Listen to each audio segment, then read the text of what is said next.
नमस्ते, आप सभी का धन्यवाद मेरे हेलो लक्ष्य चैनल को देखने के लिए। प्लीज़ मेरे चैनल को लाइक करें, शेयर करें, सब्सक्राइब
सुख भी हन प्यारे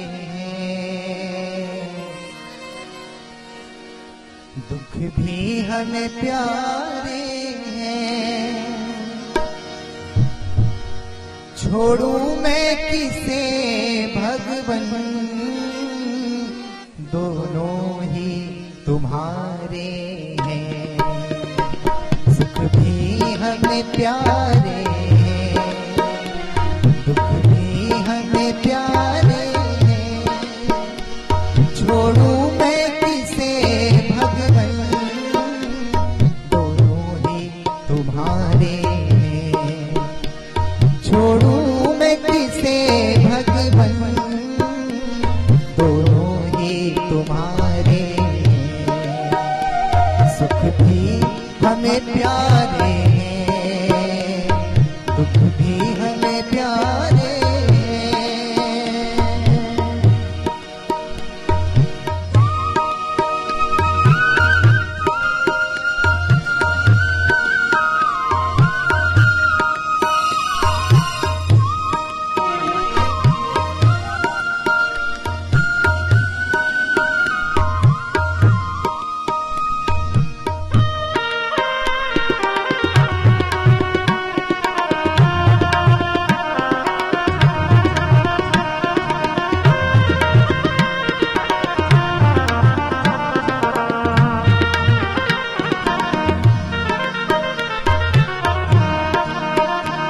सुख दुख ही तो जीवन की गाड़ी को चलाते हैं।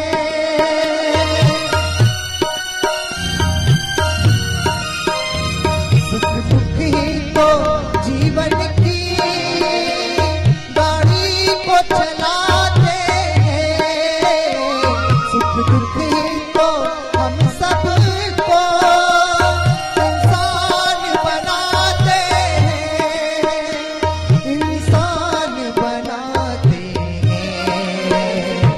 संसार की नदियाँ के दोनों ही किनारे हैं।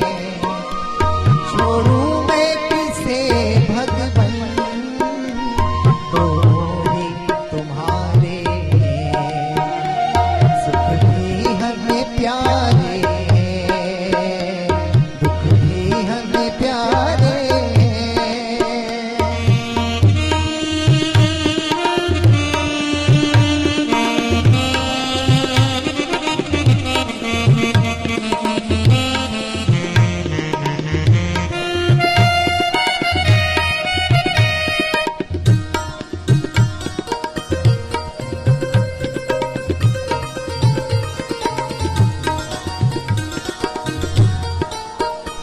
दुख चाहे न कोई भी, सब सुख को तरसते हैं।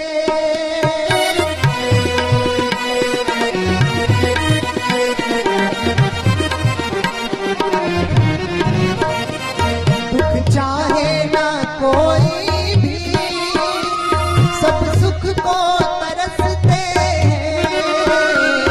दुख में सब रोते हैं, सुख में सब हंसते हैं। सुख में सब हंसते हैं। सुख मिले उसे जिसमें यही तो सहारे हैं। छोड़ू मैं किसे भगवन, दोनों ही तुम्हारे हैं। सुख भी हमें प्यारे हैं, दुख भी हमें प्यारे हैं।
याद करूं, जिस हाल में रखे तू, मैं तुझको याद करूं, मैं तुझको याद करूं।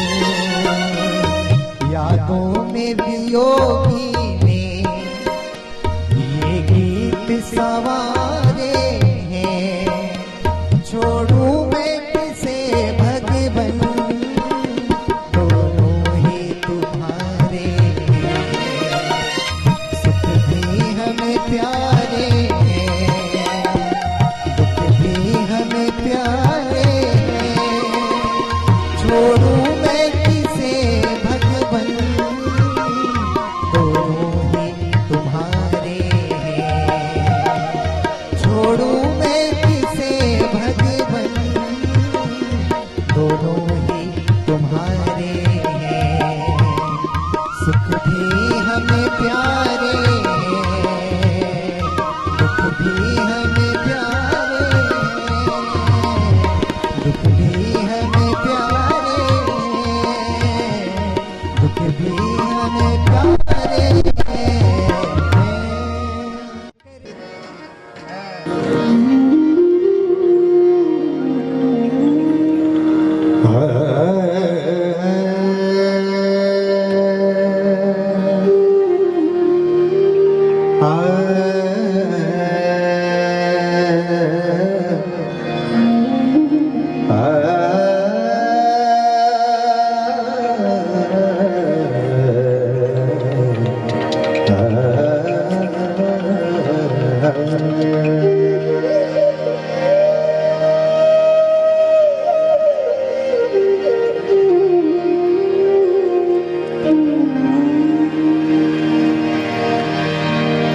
गबद भगद सारे गरे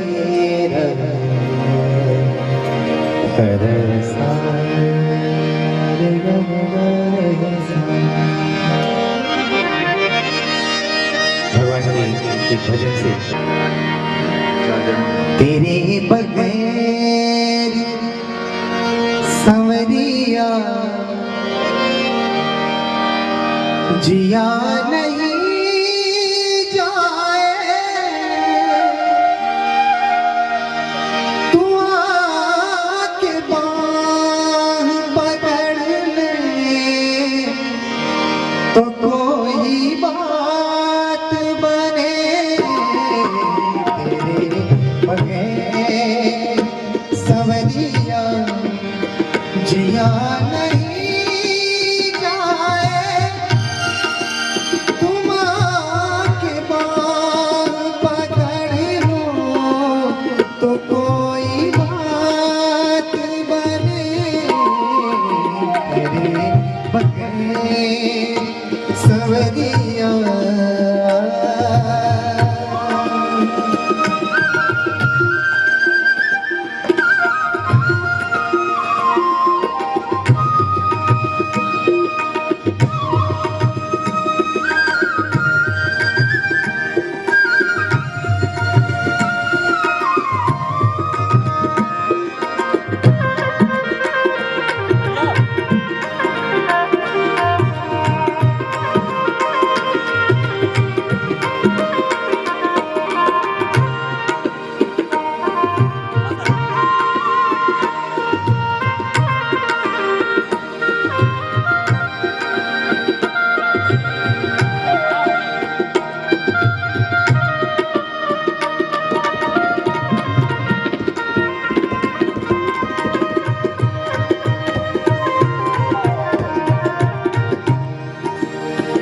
न जाने कौन सी बातें अदा तुम्हारी है,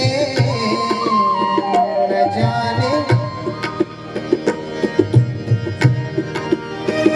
जाने कौन सी बातें अदा तुम्हारी है।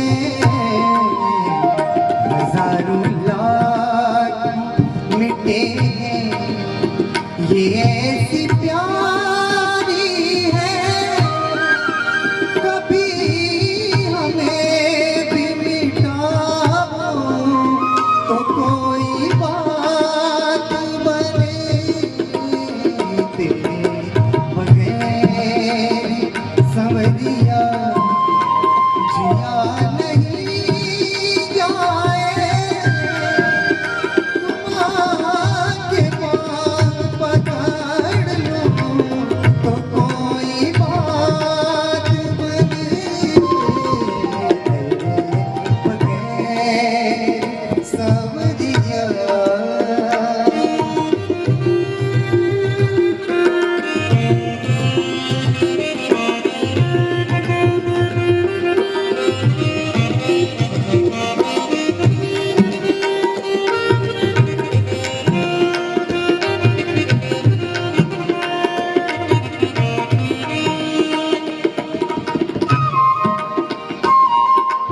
पसंद के प्यारे मैं लाऊं फूल तुम्हारी पसंद के प्यारे मैं लाऊं फूल तुम्हारी पसंद के प्यारे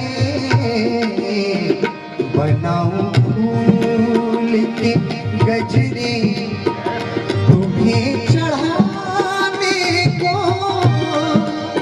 हमें ये सेवा दिलाओ तो कोई बात बने तेरे बगैर सवरिया जिया नहीं जाए तुम आके बात पकड़ लो तो कोई बात बने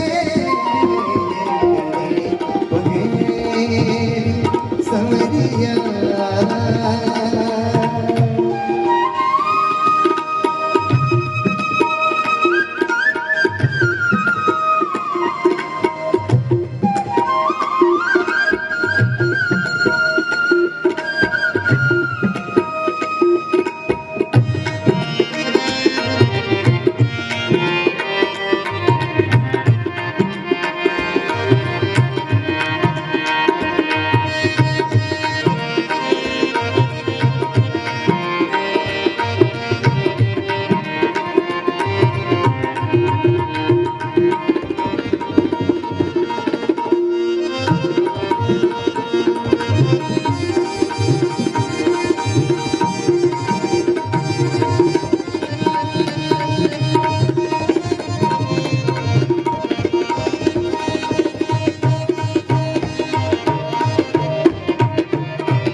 ये आठों याम की सेवा करूं तिहारी में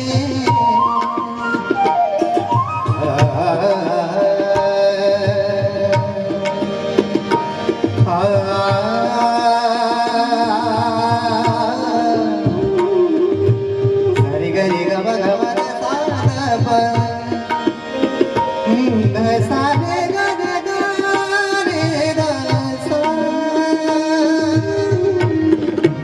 ये आठ काम की सेवा करूं तिहारी में कहे गोविंद में गाऊं तुम्हें रिझाने को जो तुम भी साथ में गाओ तो कोई बात बने तेरे बगैर सवरिया जिया नहीं जाए तुम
तो ही सस्ता जान।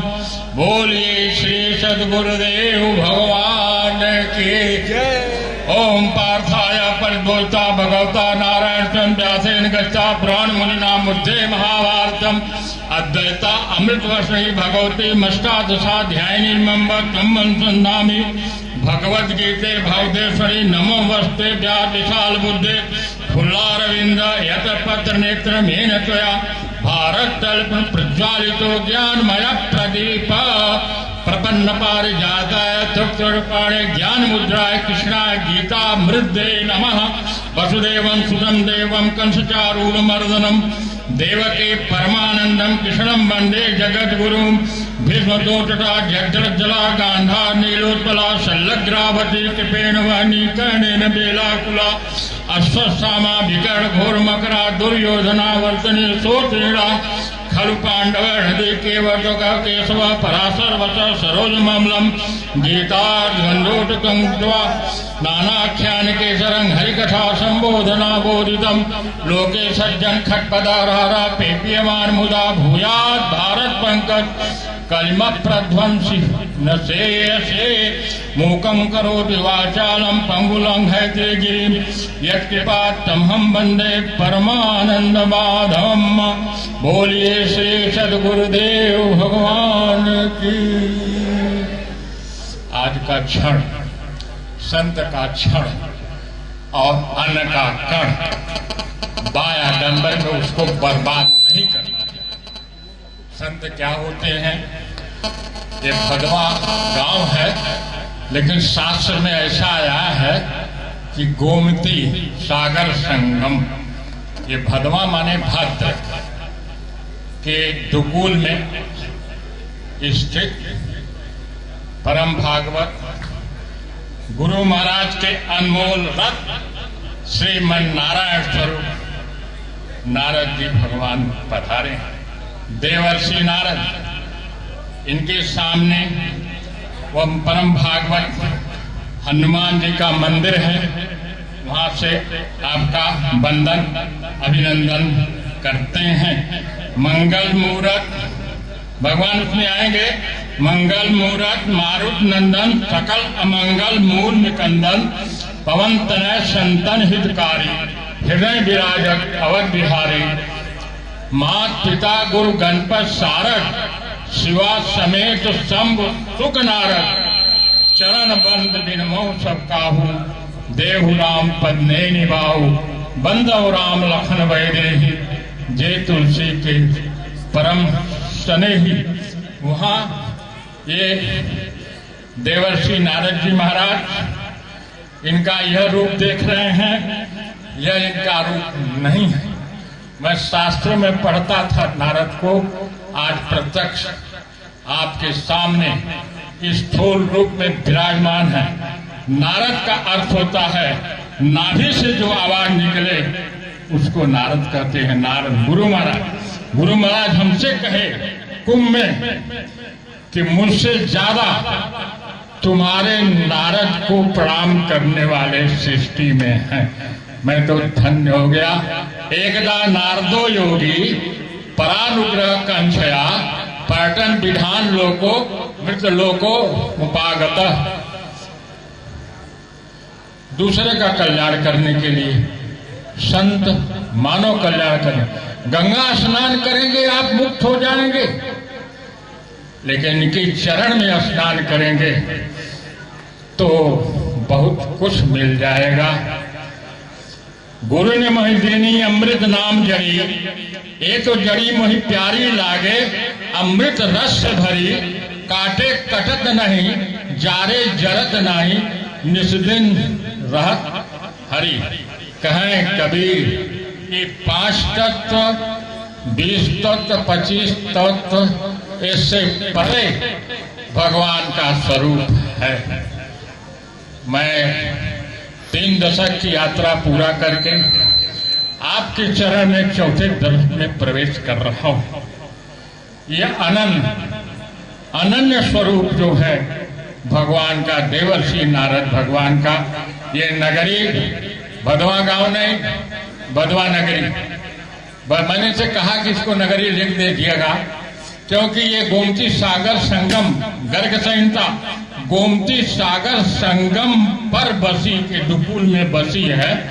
अब भगवान जो है वह जगतानंद गंगा के दुकुल में से निकले भये हैं।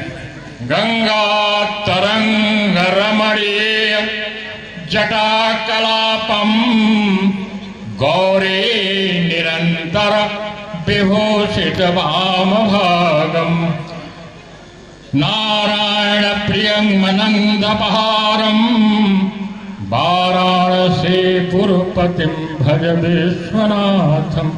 ये शिव स्वरूप देवर्षि नारद जी भगवान यहाँ पर शरण रखे। ये भूम ही नहीं रह गई, ये धन्य हो गई। न आपका स्वरूप कैसा है? न तुम कामय राज्यं न तुम कामय राजन ना पुनर्भवम कामय दुख तप्ता नाम प्राणी नाम आतिनम। सास चिल्ला रहा है, गर्जना कर रहे हैं। और आज भी तरुण सन्यासी नारद जी भगवान, गरुड़ महाज्ञानी गुरु राशि, हर सेवक अति निकट निवासी, कितने लोग मेरे सामने आए चले गए, लेकिन गुरु महाराज अपने इर्द गिर्द में अगर किसी को रखे तो मेरे प्रभु श्रीमन नारायण स्वरूप नारद भगवान को रखे। आज भी अहरनिश चलते रहते हैं, 24 घंटे का दिन रात, कभी बैठने का क्षण नहीं, कभी खाने का क्षण नहीं। गुरु महाराज की सेवा में प्राणपण से लगे हैं। खुला बदन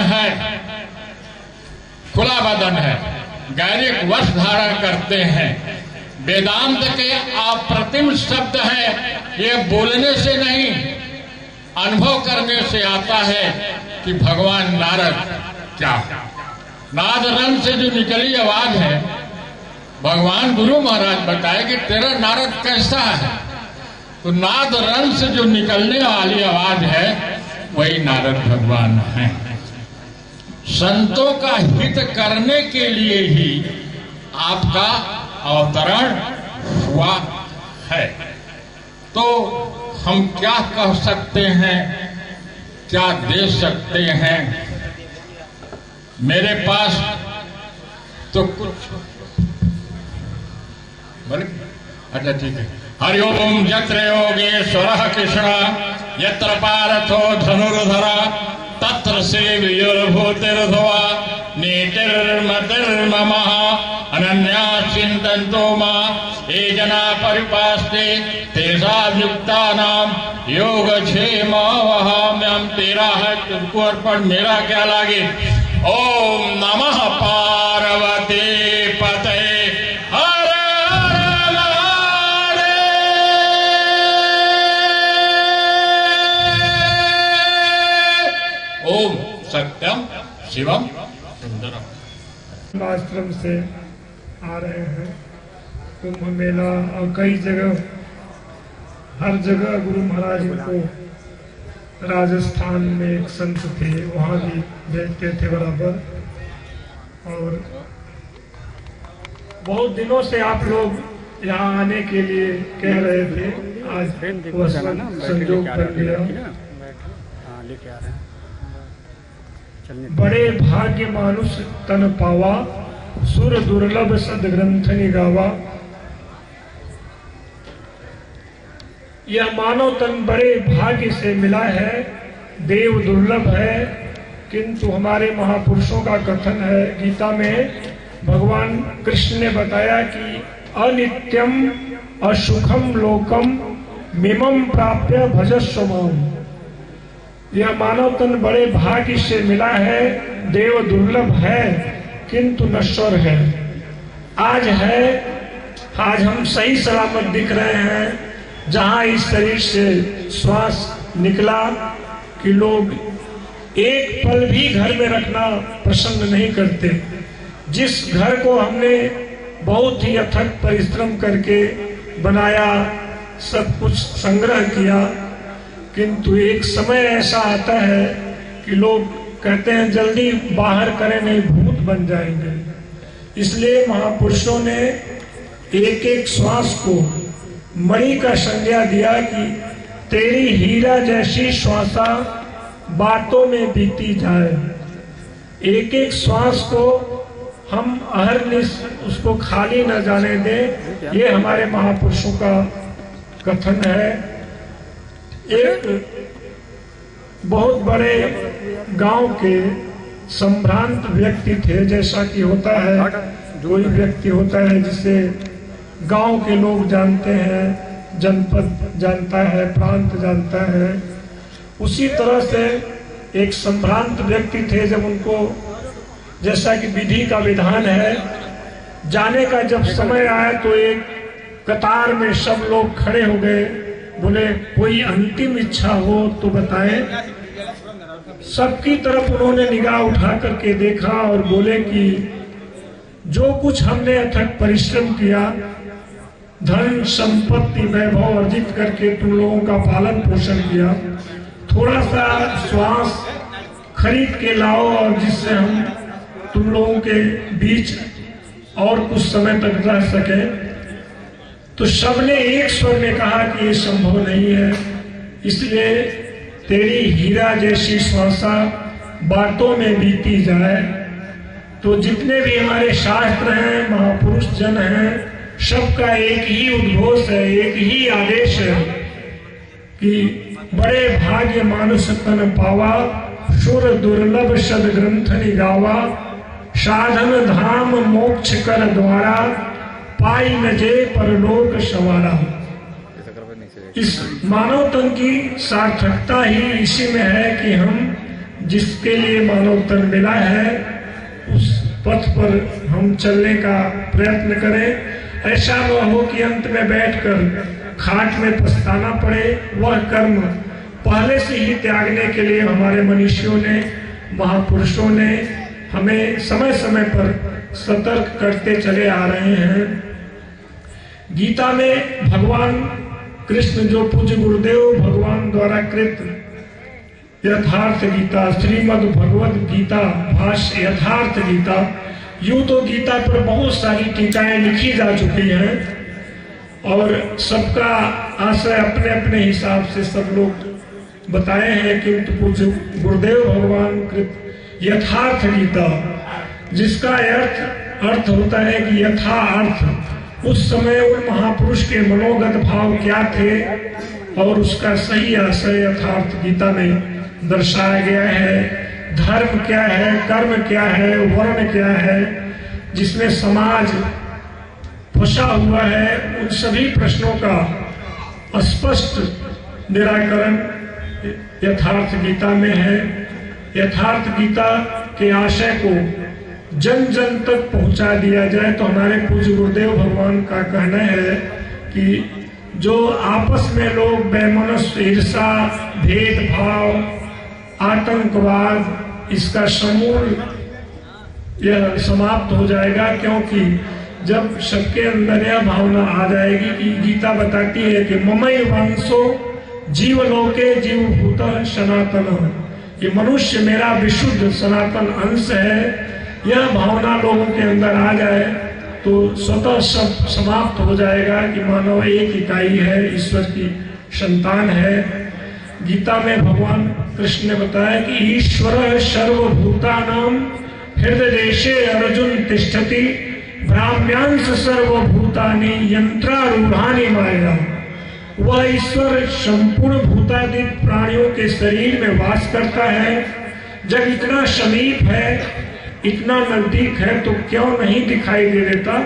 तो बताया कि माया रूपी यंत्र में आरूढ़ होकर लोग भ्रमवश, कभी यह सही है, कभी वह सही है, इस तरह से दिग्भ्रमित रहते हैं और हृदय ईश्वर को नहीं पहचान पाते। शरण किसकी जाए तो बताया तमेव शरणं गच्छ सर्वभावेन भारत। उस हृदय देश में स्थित ईश्वर की शरण जाने का आदेश दिया कि हम एक परमात्मा की शरणागति अपनाएं और एक परमात्मा के जो मार्गदर्शक हैं, स्रोत, संत, सदगुरु, उनके आदेश का पालन करें, उनके द्वारा बताए गए साधन पर पथ पर चलें।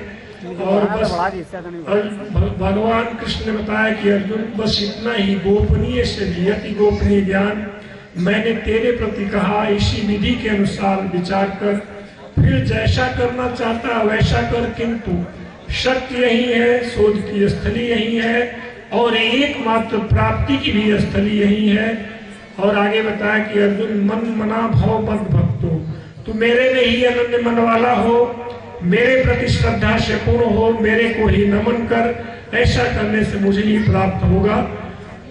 वस्तुता भी पीछे बता दिए कि ईश्वर का निवास स्थान हृदय देश है और यहाँ पर कहते हैं हमारी शरणाओं, अर्थात साधक के लिए, पथिक के लिए सद्गुरु की शरणागति नितांत आवश्यक है। जैसे कोई अंधा व्यक्ति है, जब तक उसको हाथ पकड़ करके ले जाने वाला नहीं मिलता तब तक वह मार्ग से कुमार्ग की ओर भटक जाता है।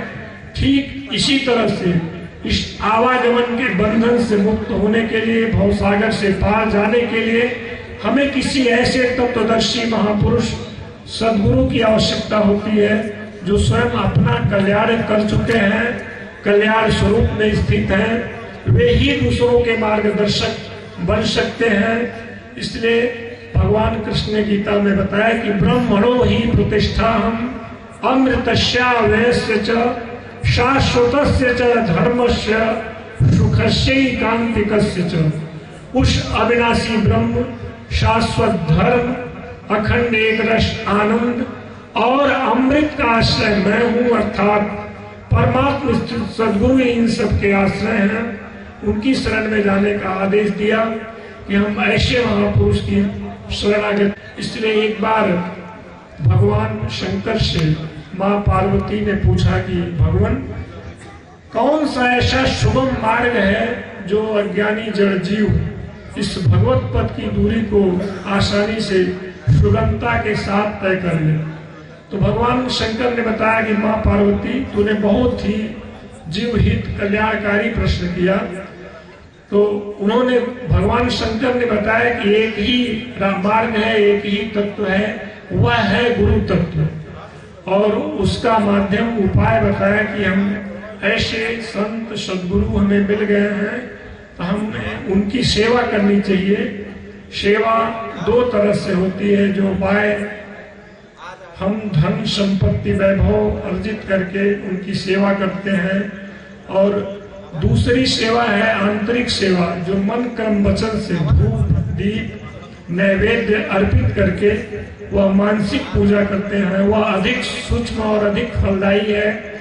उसी क्रम में भगवान शंकर ने बताया कि ध्यान मूलम गुरुर मूर्ति, पूजा मूलम गुरुर पदम, मंत्र मूलम गुरुर वाक्यम, मोक्ष मूलम गुरु कृपा।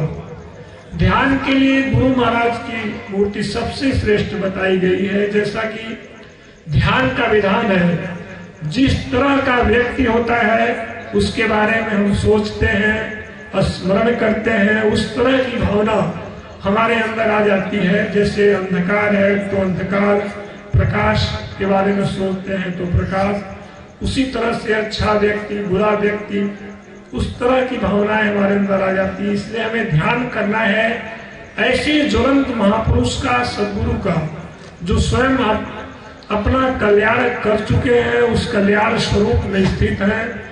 जब हम उनका ध्यान करते हैं, क्योंकि अन्य जितने भी हैं सभी जड़ रूप या मानव जड़ रूप में है, जाग जाग जीव जड़ जो है जग जामिनी। इसलिए हमें ध्यान करना है ऐसे ज्वलंत महापुरुष का, सद्गुरु का। जब हम उनका ध्यान करते हैं, उनके बारे में सोचते हैं, उनका स्मरण करते हैं, तो उनके अंतराल में जो कुछ भी वैभव विभूति है वह सब धीरे धीरे हमारे अंदर आ जाएगी, और एक न एक दिन अवश्य हम उस श्रेय पथ की ओर अग्रसर हो जाएंगे। इसलिए ध्यान मूलम गुरुर मूर्ति, पूजा मूलम गुरुर पदम। पूजा के लिए उन चरणों के लिए बताया गया कि श्री गुरु पद नख मणिगण ज्योति, सुमिरत द्रव्य दृष्ट ही होती, दलन मोह तम शोष प्रकाशु, बड़े भाग्य उरे आवहि जासु। जब हम उन चरणों में ध्यान करके भली प्रकार उनके पूजा में अपने मन को लगाते हैं, तो जो कुछ हम नहीं जानते हैं, जो साधन पथ की जानकारी नहीं है, वह संपूर्ण जानकारी उनके कृपा प्रसाद से, उनकी भली प्रकार श्रद्धा से जब हम उनके प्रति लगते हैं, वह सब हमें अनुभूति मिलने लगती है। इसलिए पूजा मूलम गुरुर पदम, मंत्र मूलम गुरुर वाक्यम। मंत्र की इतनी बड़ी महिमा बताई गई है कि एक मेवा अक्षरम यस्तु गुरु शिष्यम प्रबोधयेत्, पृथिव्याम नास्ति तद्द्रव्यम यद्वित्वा च नरे भवेत्। एक वाक्य का उपदेश करके यदि गुरु महाराज उस साधन पथ पर चलने का मार्ग बता देते हैं, तो बताया गया कि सृष्टि में न कोई ऐसा द्रव्य है, न कोई ऐसी वस्तु है जिसको देख करके उनके ऋण से हम पूर्ण हो सके। उनके ऋण से पूर्ण होने का एक ही तरीका, एक ही माध्यम और एक ही उपाय बताया गया है कि हम उनके द्वारा बताए गए साधन पथ पर चलें और उनके गुरुत्व को अर्जित कर लें, तभी हम उनके ऋण से उर्ण हो सकते हैं। और इतना कुछ करने के पश्चात जो कुछ मिलेगा, मोक्ष मूलम गुरु कृपा, वह भी गुरु महाराज की कृपा से ही संभव है। क्योंकि वेद पुराण हैरान हुए ध्यान करते करते, पर न मिला दीदार, पूछ कर गए ध्यान धरते धरते। कोई कहे हम सच्चे हिंदू, शिखा सूत्र धारण करते, कोई कहे हम मुसलमान हैं, दाढ़ी पर अकड़े फिरते। पर न मिला दीदार, पूछ कर गए ध्यान धरते धरते। सदगुरु की जब कृपा हुई तो लखा दिया एक पल में, जिसे 4 वेद वर्णन करते। तो जो कुछ मिलेगा वह भी गुरु महाराज की कृपा होगी है। ऐसे संत महापुरुष की कृपा से ही संभव है। इसलिए गीता में भगवान कृष्ण ने भली प्रकार दर्शाया कि अर्जुन सर्वधर्मान् परित्यज्य मामेकं शरणं व्रज, अहं त्वा सर्व पापेभ्यो मोक्षयिष्यामि मा शुचः। सारे धर्मों की चिंता को छोड़कर कि मैं ब्राह्मण श्रेणी का करता हूँ, क्षत्रिय हूँ, शूद्र हूँ, वैश्य हूँ, इन सारे विचारों का त्याग करके एकमात्र मेरी शरण में आ जा, तुझे मैं संपूर्ण पापों से मुक्त कर दूंगा। अर्थात एक परमात्मा के प्रति समर्पित व्यक्ति ही धार्मिक है। एक परमात्मा में श्रद्धा को स्थिर करना ही धर्म है। उस धर्म की जिज्ञासा हर मनुष्य के अंतराल में होना ही चाहिए। तो भाषौ ब्रह्म जिज्ञासा। किंतु संसार का ऐसा चकाचौंध है, लोग किसी न किसी घेर में फंस जाते हैं। किसी राज्य के राष्ट्रपति ने एक बार ऐसा घोषणा कराया कि मैं जेल में बंद प्रत्येक कैदी को अलग अलग मिलना चाहता हूँ। वैसी व्यवस्थाएं बना दी गई। जब वे प्रथम कैदी को मिले तो उसने अपनी समस्या रखा कि खाना कम मिलता है, कपड़ा ऐसा है, तरह तरह की समस्याएं सब अपनी क्रम से प्रस्तुत करते गए। और जब अंतिम कैदी को मिले तो उसने कहा कि मैं आपके अधिकार को भली भांति जानता हूँ, कृपया अपने अधिकार का प्रयोग करके हमें इस काल कोठरी से बाहर निकाल दीजिए, जिससे मैं अपने जीवन में निखार ला सकूं। तो यह संसार ही एक कैद खाना है। कैद दुनिया किस अजब जादू की है, सोने की है। हर प्राणी एक कैद खाना में है। उससे उबरने के लिए, इस भवसागर से पार जाने के लिए कोई बिरले ही चल पाते हैं। किंतु तथाशो ब्रह्म जिज्ञासा, जिसके लिए मानव तन मिला है, उसके लिए हर प्राणी को, हर मनुष्य को प्रयत्न करना चाहिए। बड़े भाग्य मानुष तन पावा, सुर दुर्लभ सदग्रंथ गावा। हमारे शास्त्र और महापुरुष जन सदैव उस साधन पथ को बताने के लिए अग्रसर है। किंतु हमारे अंदर पात्रता होनी चाहिए। वह पात्रता है श्रद्धा का, भाव का, समर्पण का। जे संबल श्रद्धा रहित नहीं संतन कर साथ, अर्थात जिसके पास श्रद्धा का संबल नहीं है, जो संतों का संग नहीं किया है, उसके लिए यह पथ दुरूह है, कठिन है। किंतु जब हम किसी ऐसे तत्वदर्शी महापुरुष का वो में इंद्रियां सक्षम रहती हैं, भोगों में लिप्त रहते हैं, और जहाँ इंद्रियां शिथिल हुई तो अर्ध विक्षिप्त से हो जाते हैं, पागल से हो जाते हैं, माया विलीन राम। किंतु हमारे भारतवर्ष की संस्कृति ऐसी उत्तम बड़ी परंपरा है कि अंत में सबके मन पे आता है कि अब तो चिट्ठी आती है और चले जाते। उसी अर्धारी को भगवान कृष्ण ने यहाँ पर दोहराया है कि अर्जुन यमेव वापी स्मरण भावम त्यजत्यन्ते कलेवरम तम तमे वेति कौन्तेय सदा तद भाव भाविता। कि जो कुछ भी हम रात दिन कर रहे हैं, जिसमें हमारा मन मस्तिष्क लगा हुआ है, वही बात अंत में हमारे मन पर मस्तिष्क पर छा जाता है। चाह करके भी हम प्रभु का नाम नहीं ले पाते अर्जुन, इसलिए तू कल कभी आता नहीं, तू आज ही से निरंतर मेरा स्मरण कर और युद्ध कर। दोनों एक साथ कैसे संभव होगा कि हम युद्ध भी करें और भगवान का नाम भी लेते रहें। वस्तुतः गीता का एक भी श्लोक बाह्य मार्ग का समर्थन नहीं करता है। प्रत्येक पथिक को, प्रत्येक साधक को, प्रत्येक धर्मानुरागी पथिक को, जो इस पथ के पथिक है, जब सबोर से मन को एकाग्र करके परमात्मा के चिंतन में हम लगते हैं तो विजातीय प्रवृत्तियां बाधा के रूप में उभर करके सामने आती हैं। काम, क्रोध, लोभ, मोह, आशा, तृष्णा, इन विजातीय प्रवृत्तियों पर विजय प्राप्त करना ही सच्चा युद्ध है। और इस पर विजय हम तभी हासिल कर सकते हैं जबकि हमारे ऊपर उन सद्गुरु की छत्र छाया हो, उनका कृपा हो, उनका बरदस्त हो। उनकी कृपा छत्र छाया हासिल करने के लिए हमें श्रद्धा से पूरित होना होगा। श्रद्धा कर गुरु वेद में मन का हो समाधान। जब हम सबोर से मन को एकाग्र करके ऐसे महापुरुष के प्रति आस्थावान हो जाते हैं, समर्पण के साथ लग जाते हैं, तो हमारे संपूर्ण शंकाओं का समाधान हो जाता है। मन हमारा जो बाह्य विषयों में, संसार में रात दिन भाग दौड़ कर रहा है, उसका भाग दौड़ बंद हो करके उन चरणों में अनुरक्त हो जाता है। इसलिए यदि परमात्मा परम धाम है तो मेन गेट, दरवाजा सद्गुरु होते हैं। बिन गुरु भव निधि करे न कोई, जो विरंच शंकर सम होई। किसी एक बहुत बड़े दरवाजे पर 2-3 व्यक्ति खड़े थे और आपस में बोल रहे, चर्चा कर रहे थे, मैं अभी आवाज देता हूं यह दरवाजा खुल जाएगा। दूसरे ने कहा कि आवाज देने की क्या जरूरत, अभी हम धक्का दे देते हैं खुल जाएगा। बगल में एक संत खड़े थे, उन्होंने कहा कि दरवाजा तो खुला है, केवल उसमें प्रवेश करने की जरूरत है। तो वस्तुतः परमात्मा का द्वार सबके लिए समान रूप से खुला हुआ है। वहां पर ऊंच नीच, छुआछूत का कोई भेदभाव नहीं है। और केवल उसमें प्रवेश करने के लिए हमें ऐसे तत्वदर्शी महापुरुष सद्गुरु की आवश्यकता होती है, जो स्वयं उस कल्याण पथ में स्थित है।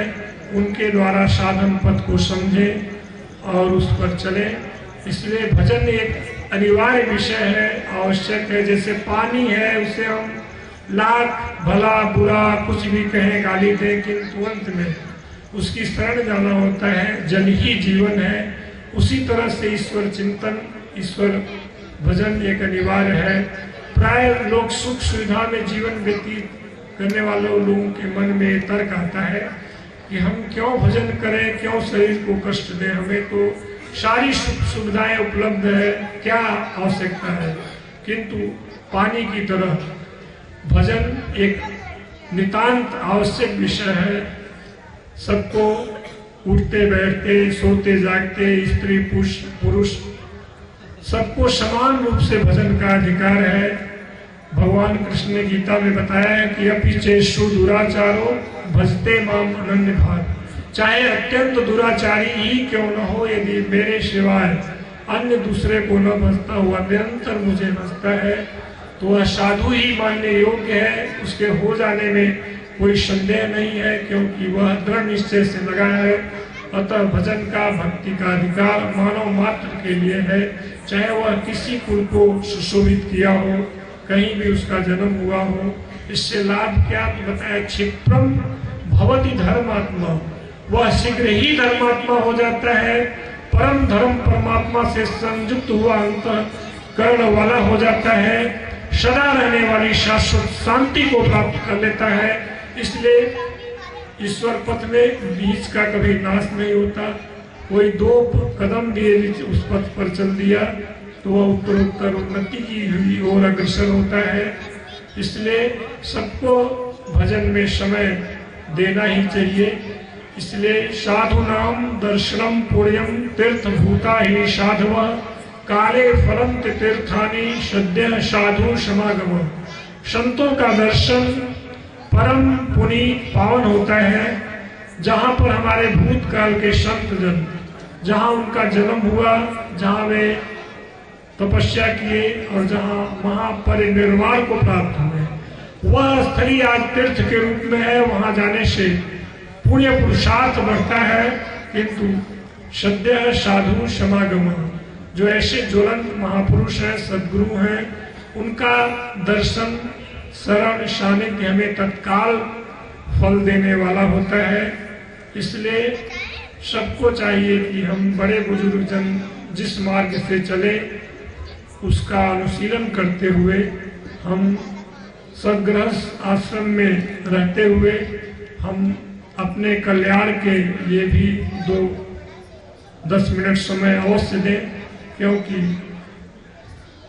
अंत में भगवान कृष्ण ने स्पष्ट आदेश दिया कि तद विधि प्रणिपातेन परिप्रश्नेन सेवया उपदेक्षन्ति ते ज्ञानम ज्ञानिनस् तत्वदर्शिनः। हम ऐसे तत्वदर्शी की शरणागति अपनाएं और उनकी टूटी फूटी सेवा करें और उनके द्वारा साधन पथ को समझें। इसलिए सबको अधिक से अधिक नाम का जाप करना चाहिए किसी भी अवस्था में, क्योंकि अध्ययनशील व्यक्ति के पास मूर्खता नहीं आता और ईश्वर नाम जप करने वाले व्यक्ति के पास पाप नहीं आता। जप्यो पवन शुद्ध पावन नामू अपने वश करि राख्यो रामू। नाम जप में वह महिमा है, वह शक्ति है कि स्वयं आराध्य देव परमात्मा भी वश में हो जाते हैं। इसलिए हम इतना नाम का जाप करें। भगवान राम जब आकर के सागर पर सेतु बनाए, नाम नल और नील के द्वारा जब पुल बन गया, जब भगवान राम उस पर आकर खड़े हुए तो उनके दर्शन के लिए सभी जलचर आए। तो भगवान राम से सभी वानरी सेना ने प्रश्न, और एक पुल सा बन गया। तो वानरी सेना ने प्रश्न किया कि भगवान आप जानते थे कि ये सब हमारे दर्शन को आएंगे और उसके माध्यम से हम बड़ी सुगमता से लंका पर जा सकते थे, तो केवल यह व्यर्थ का श्रम कराया गया। तो भगवान राम बोले कि ये व्यर्थ का श्रम नहीं है, यदि तुम पुल बनाते नहीं तो हम आकर के खड़ा कहाँ पर होते। तो वस्तुतः नाम और नियम के द्वारा जब हम नाम का जाप करते करते इतना पुल हम स्मरण करें कि पुल सा बन जाए, फिर वह प्राणी कभी संसार सागर में नहीं गिरता, उत्तरोत्तर उन्नति की ओर अग्रसर होता है। इसलिए नाम जप में वह शक्ति है, वह महिमा है कि हम कितना भी अधम से अधम स्वपच सबर खस जमन जड़ पामर कोल किरात नाम जपत पावन परम होत भुवन विख्यात। मानस में ऐसे ऐसे पात्रों का नाम आता है कि जो हर तरह से तिरस्कृत है। केवट में के विषय में आया कि लोक वेद सब भाते नीचा जा सुछा छुई ले ये सींचा। यहाँ तक कि छाया पड़ने पर स्नान करना पड़ता था, किंतु वहीं केवट जब सुना कि भगवान राम आ रहे हैं, मन क्रम वचन से समर्पण के साथ उनकी सेवा में लगा और सबसे श्रेष्ठ माना गया। भयो भुवन भाजन तबही ते। इसलिए परमात्मा की भक्ति के लिए, भजन के लिए कोई हमें बाह्य आडंबर की आवश्यकता नहीं है। हम सब ओर से मन को एकाग्र करके हमारे पास जो कुछ भी हो, पत्र पुष्प फल जल, हम भक्ति श्रद्धा से समर्पित करें। भगवान उसे सब कुछ स्वीकार करते हैं और उसके फल का विधान भी बनाते हैं। इसलिए सबको चाहिए कि हाथ काम मुख राम है, हृदय साची प्रीत, दरिया संगत साधु की, या ही उत्तम रीत।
आगे मत आने दीजिए, चल अच्छे जाएंगे।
हरिओम ओम श्री सद्गुरुदेव भगवान की जय।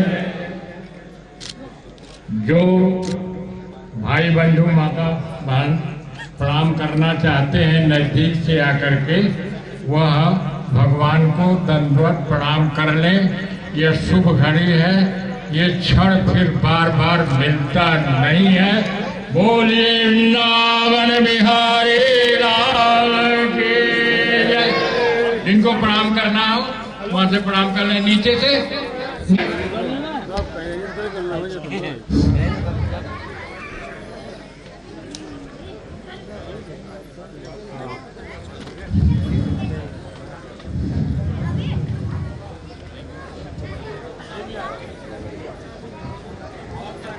क्या कर रहे हो यार?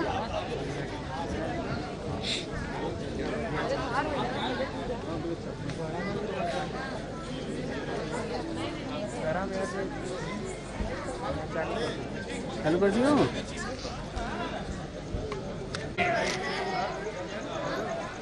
हेलो। हाँ हाँ वीडियो कर दिए।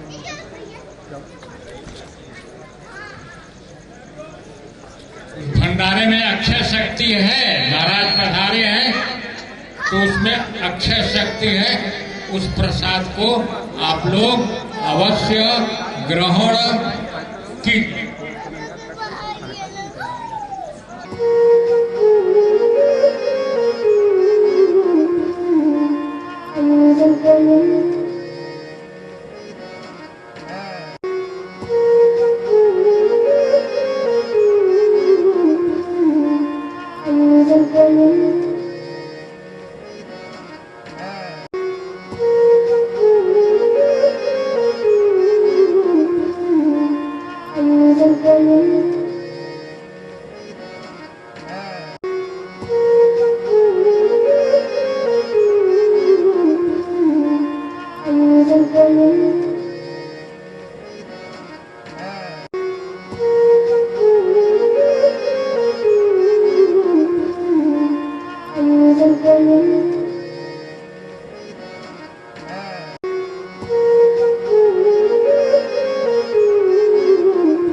Thank you.